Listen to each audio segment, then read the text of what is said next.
Alright, let's prove the following identity. Tan theta plus 1 over tan theta is equal to 1 over sine theta times cos theta. Okay, so I'm going to write down my Pythagorean identities first. And I would recommend to memorize these. So my Pythagorean identities, sine squared theta plus cos squared theta is equal to 1.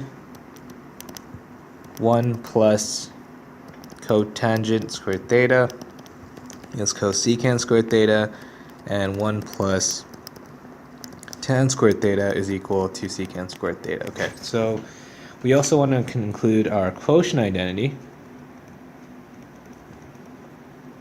Okay, so our quotient identity is as follows. Tan theta is equal to sine theta over cosine theta.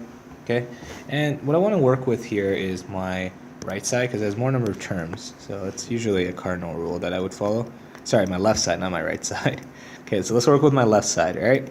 So working with my left side, you notice that the right side is only going to be composed of sine theta and cosine theta. So I'm going to change my tan theta into sine theta over cosine theta using the quotient identity. Plus, and I'm going to change 1 over tan theta, and you can think about 1 over tan theta as 1 over sine theta over cosine theta, which is technically the reciprocal, right? So if it's reciprocal, you basically get sine theta over cosine theta plus cosine theta over sine theta, because we know that a reciprocal is where you just flip the numerator and denominator, right?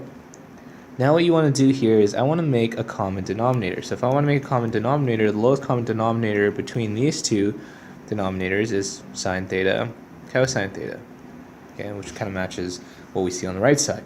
So having said that, I'm going to multiply this fraction by sine theta, right, and this fraction by cosine theta, because then what's going to happen here is I'm going to get to this denominator. So I'm just creating an equivalent fraction.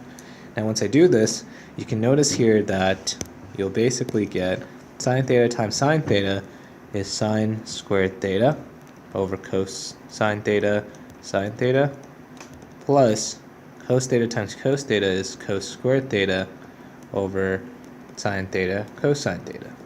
Okay, now you can see that the denominator is the same, so you can actually make this one collective denominator. And then you basically have sine squared theta plus cos squared theta. Now at this point, you can actually notice that this is actually part of an identity. This identity, is the first identity, that this is actually equal, sine squared theta plus cos squared theta is actually equal to 1. So having said that, we can actually note that all of this becomes 1, so we actually get 1 over sine theta cosine theta, which actually matches the right side. So then our last statement, therefore left side is equal to right side. We've effectively proven our identity.